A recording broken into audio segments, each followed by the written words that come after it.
All right, welcome to the second video in week 12. Today we're going to talk about sectors. Before we do that, I forgot to fill out the Freyer model for a circle, so let's go back to that. We have circles, which we said the definition was the set of all points the same distance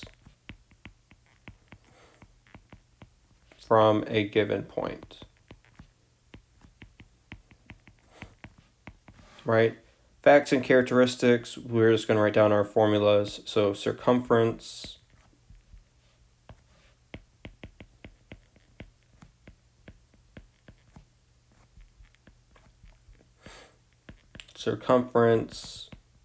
C is equal to 2 pi r, or C is equal to just pi d, where d is diameter, and area is equal to pi r squared.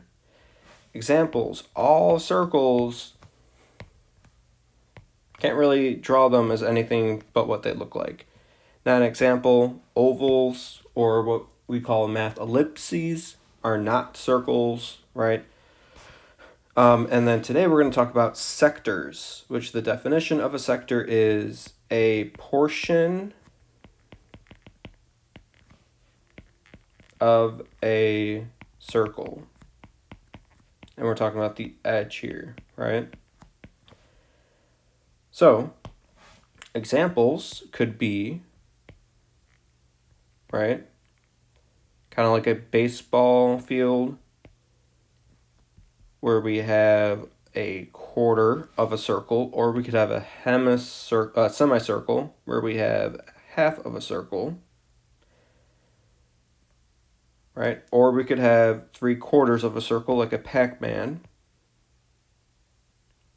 right? It's just not a complete circle, any portion of it. We could have a tiny little sector, right? That's made from a tiny little angle, right? And we still have centers and radii here, but we also have how much of the circle the sector is. So we're going to go over some pieces of it. We're going to talk about the circumference, which for a sector we call the arc length. And then we're also going to talk about the area of a sector. All right, so let's go to our notes. First things first, when we're talking about sectors, we're going to be introduced to something today that's going to make it just a little bit more complicated. So first we're going to start with something straightforward, is the idea of arc length. So arc length is how long the curved part of our sector is. So let's say we have a complete circle with the center, right, and the radius. But let's say we want to find like a pie slice, right? So let's say we're only looking at this part of the circle. This entire red shape, right? This red shape. Why did I draw it bigger? This red shape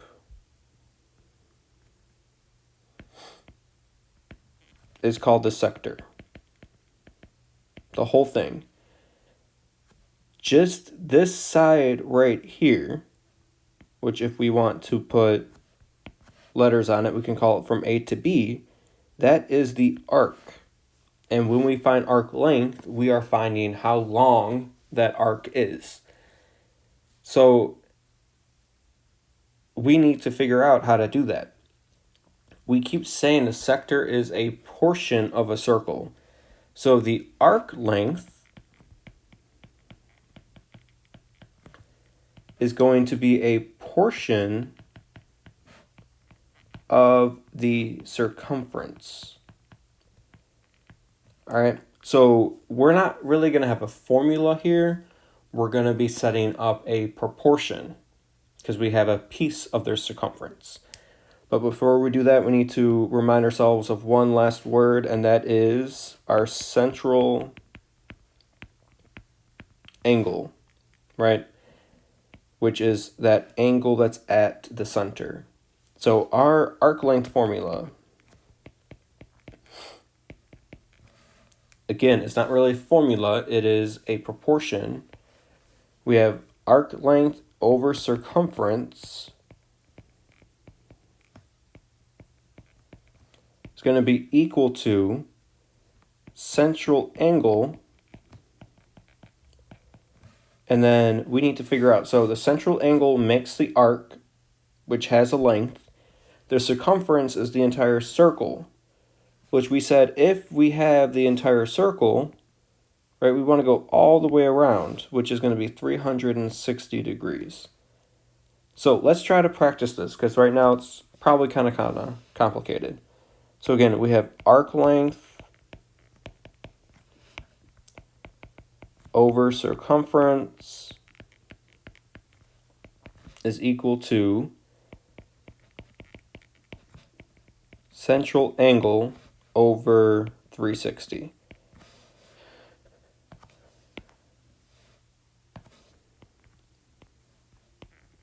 So let's say this is 60 degrees. The radius is 4. All right, we want to find how big our arc length is. All right, so what we have to do is we have to set up a proportion. Arc length is what we're trying to solve for, which is x. We need to divide that by the circumference, which in this example is going to be 2 pi times our radius, which is 4, right? It's always going to be our circumference, which is 2 pi radius, equal to our central angle, which is 60, divided by 360. So we can try to clean this up a little bit. We have x over 8 pi is equal to 60 over 360. Then we cross multiply just like we did when we had our other proportion. So we have 360x is equal to 60 times 8 pi. So we have 360x is equal to 480 pi, and then we divide 360 on both sides.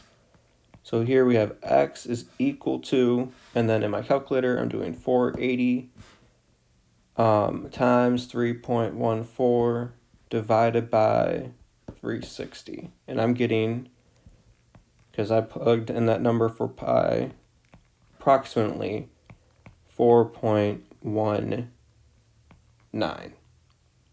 So that means if I took a string and put it from this point on our arc to this point, the actual curviness would be about 4.19 units long. Let's try that again.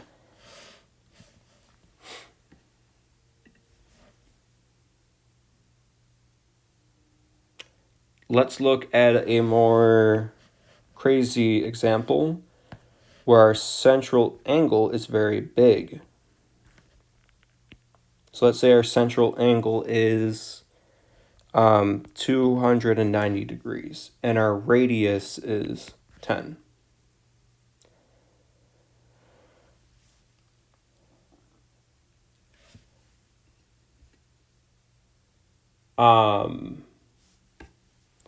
So when we look at this, we need to, again, set up our proportion. So we have our arc length, which here will be this entire curved part of our circle from the start to the end of our angle. So that's going to be a very long distance, right? Because it curves a long way. That will be our x. And then we divide by our circumference, which will be 2 pi times our radius, so 10, is equal to our central angle, which is 290, over 360, because that's how many degrees are in the entire circle. So let's clean this up a little bit. We have x over 20 pi. We could try to clean up this fraction, but you don't have to. We cross multiply, which is always our next step. So we get 360x is equal to 290 times 20 times 3.14. So 8,212 divided by 360. So x is approximately 50.59. So that means this red curve, this arc, is approximately 50.59 units long. That's how we can find this out. For area, we would have a similar proportion. For area, so again, we have area of a sector, right? We would do area, which we can still call x, divided by the area of a circle, which is pi r squared, is equal to our central angle over 360. So here,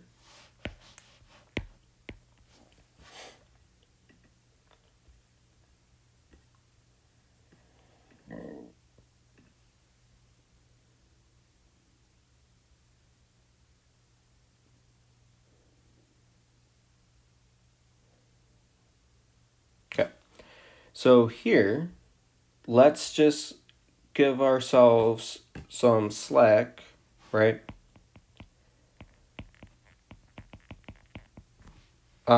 Let's just say we know the area of the circle already. The area of the circle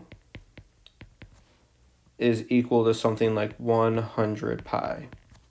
And the radius, we don't need it because we already have the area, but let's say the central angle that we're doing goes all the way to right here. So our central angle is about 150 degrees. So we would set this up. We would do x over 100 pi is equal to 150 degrees over 360. We cross multiply because we have those two fractions. So we have 360x is equal to, and then we do 150 times 100 times 3.14. So we get 47,100, and then we divide both sides by 360. So once we have this idea down of this proportion, arc length and sector area aren't too different. And this would be units squared. But what makes it complicated is on Khan Academy, they have us two ways to measure an angle. So if we have an angle, we can measure it in two ways. We know degrees, right?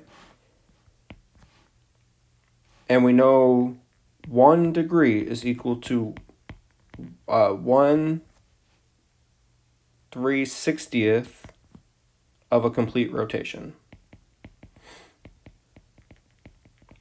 Right, so 360 degrees equals 1 rotation. The other way to measure an angle is called a radian. All right, a radian is an idea that's built off of the radius of a circle. And it just comes into this idea that our circumference of a circle, right, is 2 pi times the radius, right? But what we can say instead of radius, we can say it's 2 pi times a radian, which is just measures how far around the circle we go, which could in fact measure how big the angle is that makes us go around the circle. So a radian measures an angle based on how long its arc length is in terms of its radius. That's a lot of stuff to soak in and very hard to do from home, but what we just have to know is 360 degrees is equal to 2 pi radian, which usually we reduce down to saying 180 degrees is equal to pi radian. And this is our conversion factor. So online on Khan Academy, I have 2 practices for you to try. Just converting between radians and degrees, and then using radians to find the area of a sector. So let's try both of those out. Let's say I give you an angle that is 90 degrees, and we want to convert that to radians. We would use our T-chart like you do in science. We put 180 on the bottom, so our degree symbols cancel out, and then we would put pi at the top with our radian. The thing in math, as I always say, mathematicians are lazy, so we usually don't write the word radian. We just know if there's a pi in it, it has a radian. So we have 90 pi over 180, and we can reduce that to pi over 2, and that's radians. There's no symbol for radians, because if we have a pi in it, we know it's radians. Let's try that again with another degree. Let's say we have 225 degrees. Again, we set up our T-chart. We put 180 at the bottom, pi on top. So we have 225 pi over 180.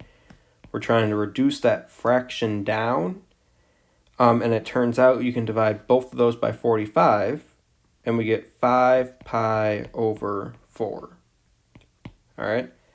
Let's try it the opposite way. What if we had 3 pi over 2, and we wanted to convert that into degrees? So this time we need to put our pi at the bottom and 180 at the top. That way our pi's cancel out. So we have 3 pi over 2 times 180, which would be 3 times 180, 540 over 2, which would be 270 degrees, right? If we had another example, let's say we had 5 pi over 3. Again, we see the pi, so we put pi at the bottom, so that way it cancels out. So we have 5 over 3 times 180. So 5 times 180 is equal to 900, divided by 3, which is 300 degrees. So that's just converting between radians and degrees. But what Khan does is it gives us a problem like this. A circle has an area of 36 pi with a central angle. And instead of being in degrees, they give us something like 11 pi over 6. So we still use the same proportion, where we do area of the sector divided by area of the circle is equal to, and then we take our central angle and divide it by 360. But because we have radians on the top, we want radians on the bottom, which, like I said back here, 360 is the same thing as 2 pi. So then we get this. All right, so let's clean this up first. We have x over 36 pi. Over here, the pi's cancel out, and this 6 moves down here as well. So we get 11 over 12. And now we can cross multiply.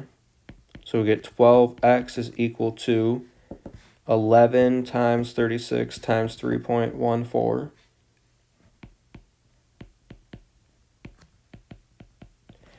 And we divide both sides by 12. So we get the sector area is approximately equal to 103.62. And this would be units squared. All right, so in today's video, we went over a lot of new stuff. This is probably all the new stuff that we're going to learn this week. We started off talking about sectors, right? We filled out our Freyer model for circles, and then we talked about what a sector is, and we said arc length, which is how long the arc is arc length divided by the circumference is equal to the central angle over 360. There's not a formula for it because we set up this proportion instead.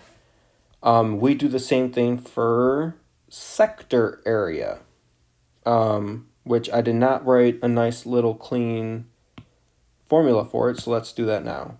We have area of sector divided by area of circle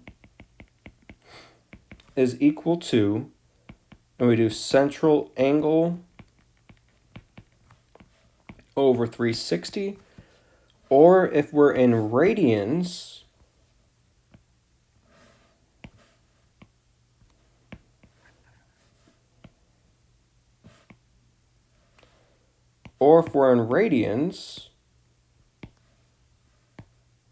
it's almost identical, but instead of 360, we have 2 pi. All right. And then we just walked through this conversion factor, which we said is 180 degrees is equal to pi radians. And we looked over examples about how to do that. I'm expecting tons of people to show up during seminar and class time to be talking about these examples. So I'm ready, I'm prepared. Please come during the morning or class time to talk to me about sectors and arc length.